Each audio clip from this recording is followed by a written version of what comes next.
was the greatest wide receiver in NFL history?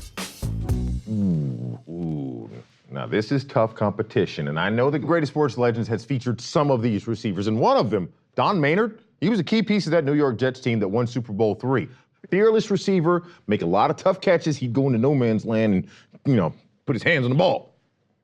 I was going across the middle one time, I remember, got hit by a buddy of mine. Can you imagine that? A buddy, Austin Gonsolin from Baylor, played at Denver, and he caught me right in the sternum. And I looked back for the ball, and I knew if I caught it, well, I might get killed.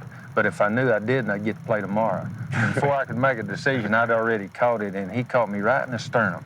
And I went, ah, ah. And that's all the sound I could get out, and your teammates, they kind of say, well, you hurt, and I just, ah, ah, And you get back in the huddle, and they keep saying, well, you want to substitute? And that's all I could say, just barely there, but I was about to die. But they say, oh, he's not hurt, let's get on with the play.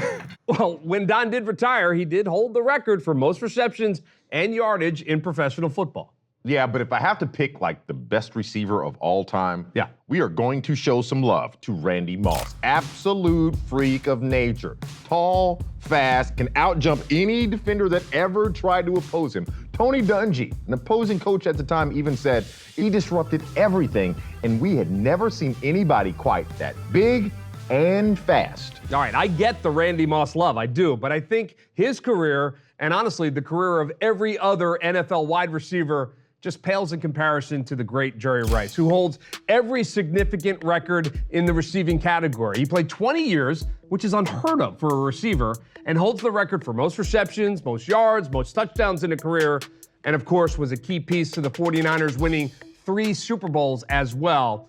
He's quoted as saying this: I wasn't the fastest or biggest player, but I was determined to be the best football player I could be on the football field. And I think I was able to accomplish that through hard work. So here's what we're going to say. We talked a lot about them, but the GOAT is Jerry. Fair? Yeah, agree.